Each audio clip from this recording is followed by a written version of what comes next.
Asterisk at her family dinner, my fiancé held up the engagement ring. I gave her a modest $1 ring from a vending machine and left. He said he was saving for our future, she mocked. As her brothers roared, then my phone buzzed. Loud, on speaker, my boss's voice boomed, Dylan. Congrats. Your acquisition offer just got approved. You're a millionaire now. I'm Dylan.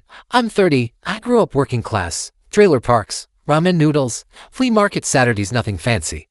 But I never felt poor. My mom made miracles happen with a sewing machine and coupons. I learned young, money doesn't define you. Work ethic does. 2 years ago, I met Claire at a networking event in Charlotte.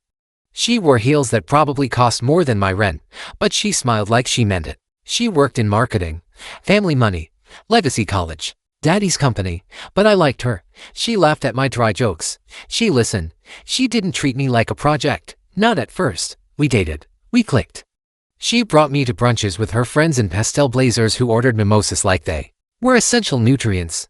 I brought her to my cousin's BBQs where nobody owned matching chairs and the beer came in coolers. She said she liked both worlds, but over time, the little comments started. Oh babe, maybe don't wear those shoes to dinner with my parents. You know they don't really do baseball hats indoors. Right, I adjusted. I wanted to fit in. I loved her. 6 months ago, I got laid off from my job as a junior developer at a startup that imploded. That's when I got the call from Cole, my former college roommate who now ran a VC fund. I've got a project, quiet for now, NDA level stuff, but if it works, we all win. Interested? It was risky and stable, but promising. I said yes. 4 months, I was buried in code and spreadsheets, sleeping 5 hours a night, skipping every dinner date, investing everything I had into building an AI backend that could automate micro-sales logistics for small businesses. It was messy, lonely. Claire wasn't thrilled. You're obsessed.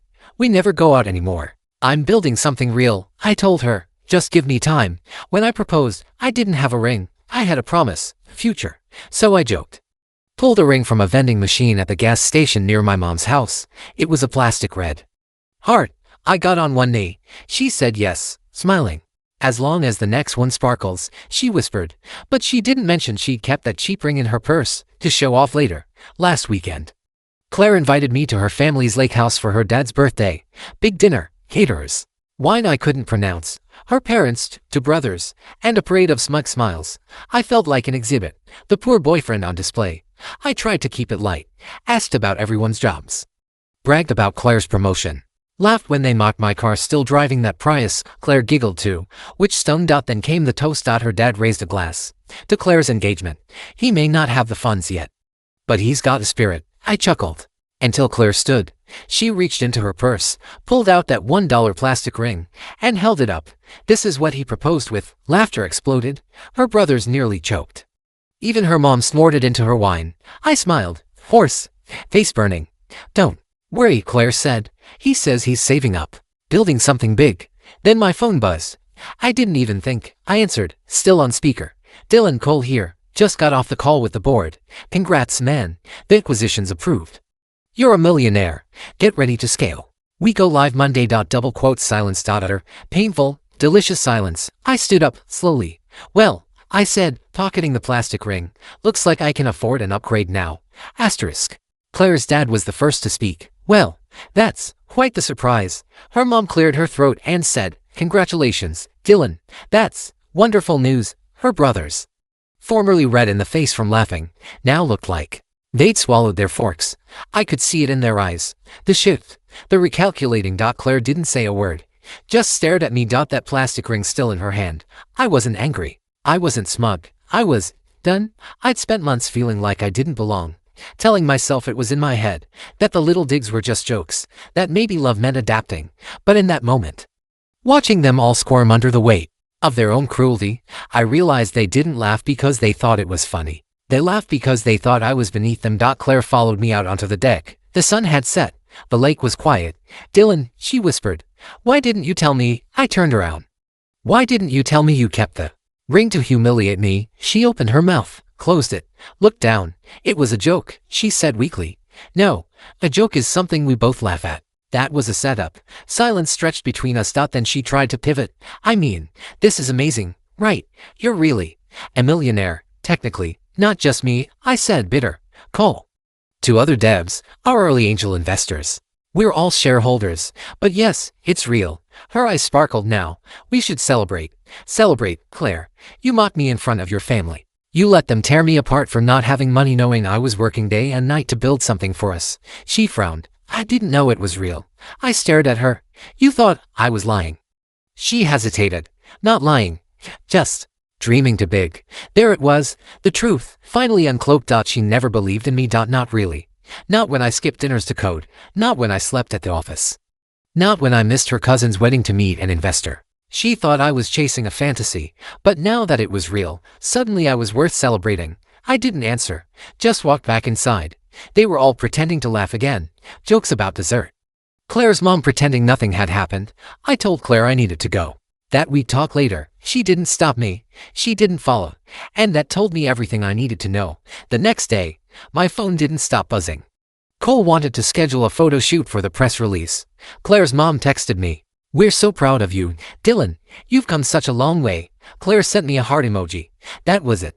A heart. After 18 months of sideways comments and emotional landmines. Now I was worth a heart. I ignored it all. I needed air. I drove to my mom's house. She was in the backyard hanging laundry. Her old dog barked twice, then gave up when he saw it was me. I held up the ring. She squinted. You lose a bet. I laughed. Then told her everything. From the roast dinner, to the plastic ring, to the $1 million phone call. She sat with it for a moment, then said, So what now? I don't know. She nodded. Well, you've always had good instincts. Even as a boy, when something didn't feel right, you'd pull away. I stared at the ring. It didn't feel right last night. She didn't ask about Claire. She didn't have to. She could see it in my eyes. Don't marry someone who needs you to prove your worth, she said. Love doesn't keep score. That hit hard. Later that night, Claire called. She said, trying to sound casual. Want to come over? I thought maybe we could open a bottle and talk about the future. I stayed silent. I'm sorry, she added quickly. I shouldn't have done that. It was mean. I didn't expect the call to come in then. It caught me off guard. It caught me off guard when you laughed. I said, when you held up the ring like it was a joke. She paused. It was a joke, Dylan. No, Claire. I was the joke. She started to protest. I ended the call. That night, I slept like a rock. No dreams. No second thoughts. Just peace. Because deep down, I finally accepted it. She didn't love me. She loved the version of me she could pity, polish, and parade. But now, that version was gone, and I didn't know her a damn thing. Asterisk. 3 days later, Claire showed up at my place. Uninvited. She stood at the door with a bottle of wine, and nervous smile, and perfectly curled hair. I figured you weren't answering for a reason. She said softly, but maybe we could talk. Face to face. I didn't move. She held up the bottle. It's that brand you like. The cheap one you always brought to cookouts. That was supposed to be endearing. It felt insulting. Still, I stepped aside. She sat on my couch like she owned the place. Looked around like she'd forgotten what a one-bedroom with mismatched furniture felt like. Then she said it. I miss you. I stared at her. I miss us, she added quickly. Before all this. Before what? Before I had money. Before the illusion of control slipped from her hands. I don't think there was ever really an us. Claire, I said. There was you. And there was me. And I think I confused your interest in fixing me for love. That's not fair, she whispered. You know I loved you. Did you? She opened her mouth. Then shut it. The silence was loud. Finally, she reached into her purse, pulled out a tiny box. Inside was a ring. A real one. Diamond, white gold, big enough to catch sunlight even in my dim apartment. My parents offered to cover it. They feel terrible about dinner. I laughed. I couldn't help it. You're trying to buy the future now. It's not about the money, Dylan, she said. It's about what it represents. Exactly. I picked up the box, closed it, and handed it back. It represents the idea that I wasn't enough until I had money. She blinked back. Tears. That's not true. It is.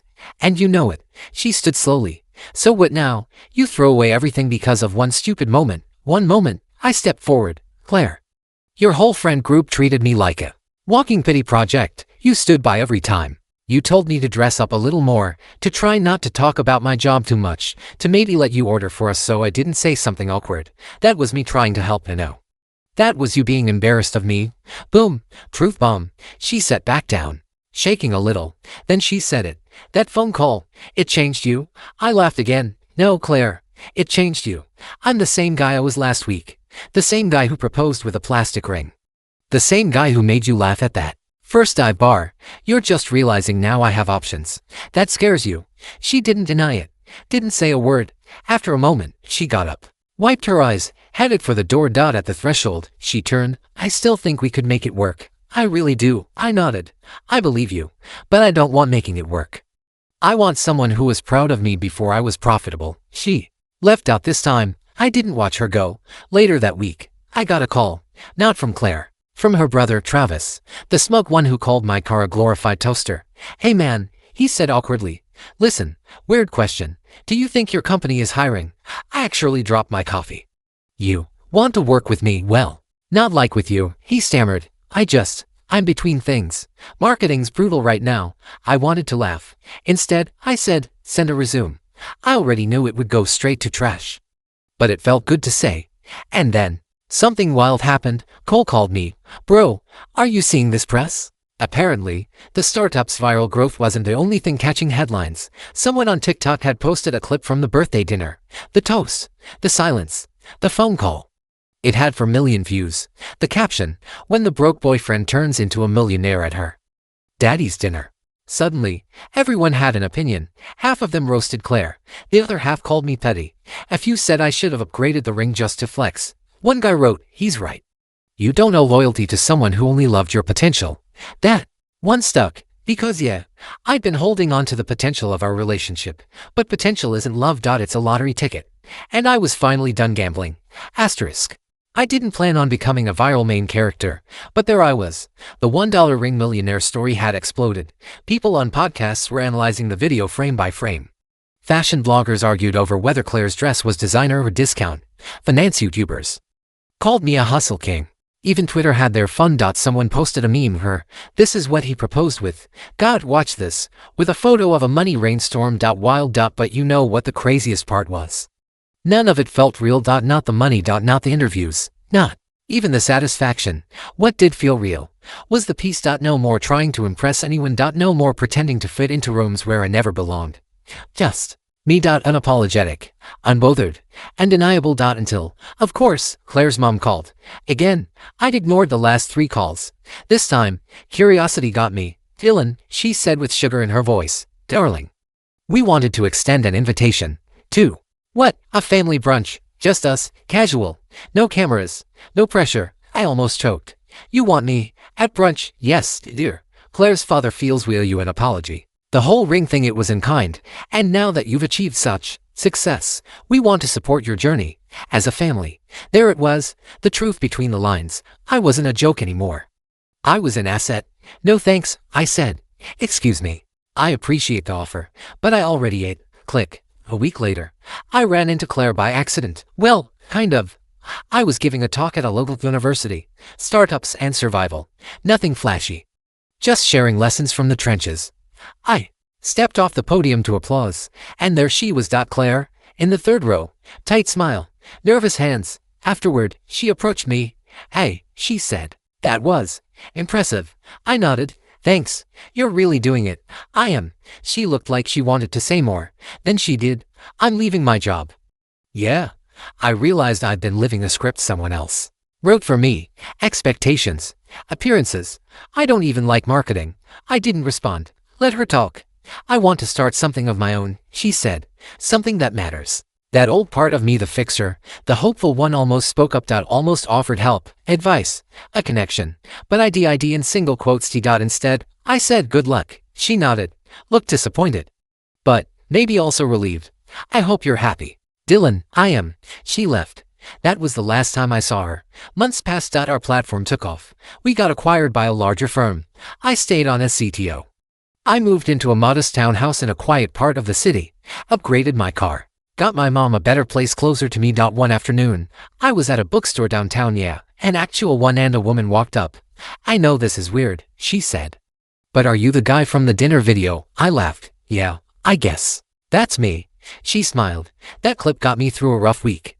It reminded me I don't have to settle for being someone's second choice. Her name was Maya. Smart, grounded, warm eyes. We talked for an hour about books, startups, bad dates, family pressure. She didn't ask what I drove or what I earned. She asked what I liked. 3 weeks later, we were hiking a trail outside Asheville. She wore a ponytail, no makeup, and boots older than my business. She laughed at my dumbest jokes. And for the first time in years, I didn't feel like I had to earn someone's respect. I already had it. Not because of what I had, but because of who I was. And when she reached for my hand near the summit, I didn't feel judged. I felt chosen. Meanwhile, word got around. Claire had tried to launch a wellness brand. Clean beauty, girl boss aesthetic. It flopped. The comments were brutal. She's the $1 ring girl. Right, she should have married him when she had the chance. I didn't laugh. Because failure hurts. Even when it's someone who hurt you. But I didn't message her either. Some lessons have to come without comfort. And some people have to learn what respect really looks like. Not through lectures, but through silence. Asterisk. 6 months passed. Peacefully. Quiet mornings. Gym at 7. Coffee on my tiny balcony. Maya curled up with a book, legs draped over mine. Her laugh filling the kitchen when I burned eggs again. No drama. No tension. Just life. I still worked hard. The company kept growing. More interviews. More invites. A book offer. But now, I didn't feel like I was chasing anything. I'd already caught it. I was happy. Which is exactly when the past came knocking. Literally. It was a Saturday. Rainy. I'd just finished installing new shelves in the hallway. Maya had started calling it our nesting phase. Then the doorbell rang. I opened it. And there she was. Claire. Drenched. Clutching her purse. No umbrella. As wild. Can I come in? She asked. Maya was out with friends. I hesitated. Then stepped aside. Claire walked in like she didn't recognize the place. It's different. Yeah, I said. I'm different. She nodded. Wet hair dripping on the floor. I saw your Forbes feature. Cool. And the podcast interview. I stayed quiet. She pulled something from her bag. A letter.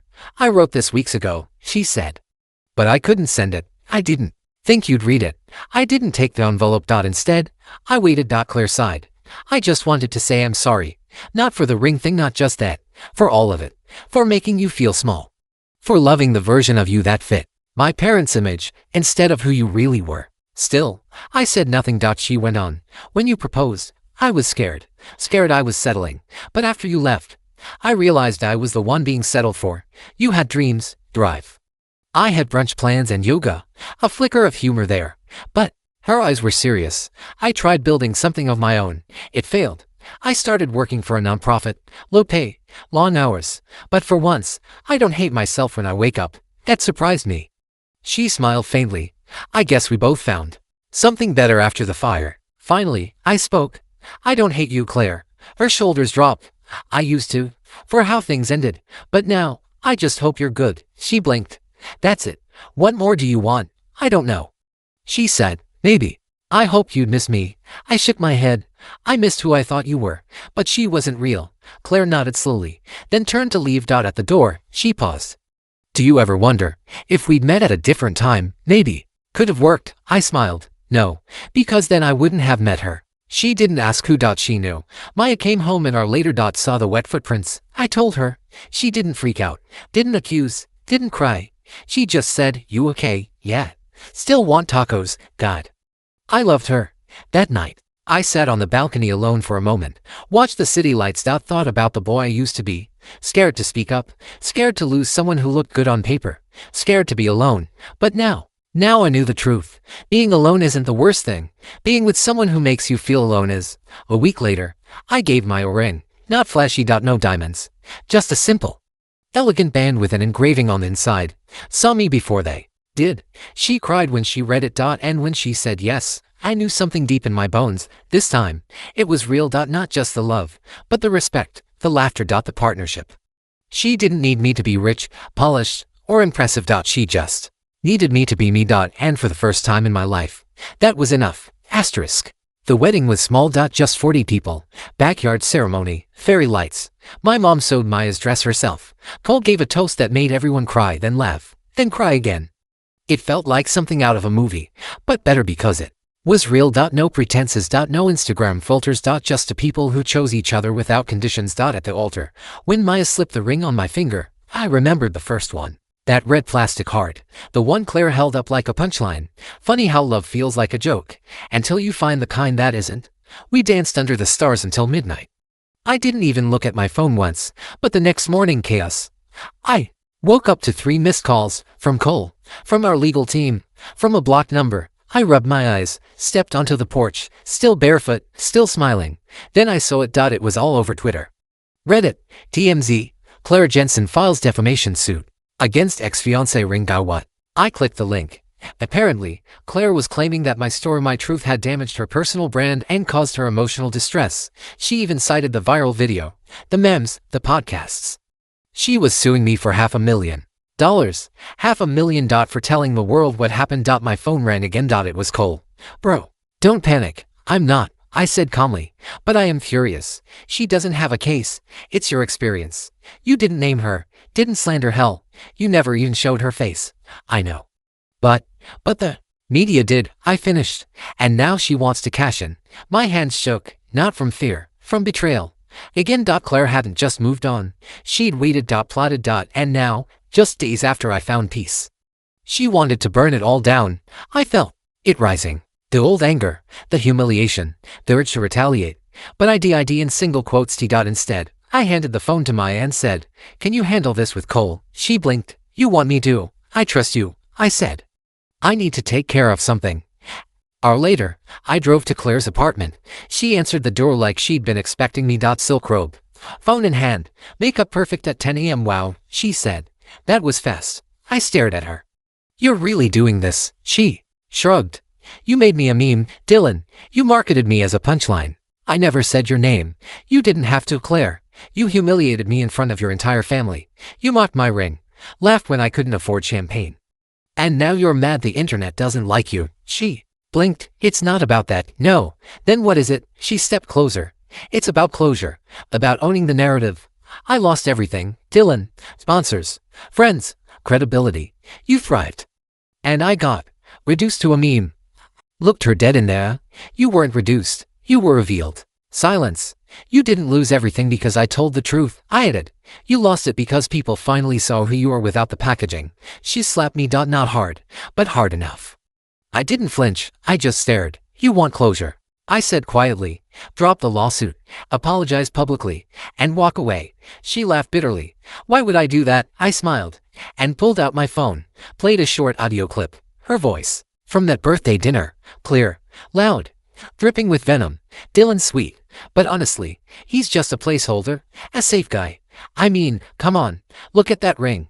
That man is never going to be rich." Her eyes widened. "You recorded me?" "No," I said. "One of your guests did. Sent it to me anonymously after the video blew up. Said they felt guilty." Claire was frozen. I continued. "Try me in court, Claire, please. Let's put it all on record. I'll make sure the entire world hears what you really said. And this time, I won't edit a word." She collapsed onto the couch. The game was over. A week later, her legal team dropped everything. She issued a public apology on Instagram, dripping with fake humility and tears. It got to 1,000 likes and 20,000 eye rolls. I didn't comment, didn't repost, didn't gloat. I just went back to living. Because revenge isn't slamming the door. It's walking through one she never had the key to. Last month, I walked into a gas station with Maya. By the register, there was one of those old vending machines. Bright red plastic rings in a glass case. I smiled, slid in $1, turned the knob. Out popped a tiny pink ring with a glittery star.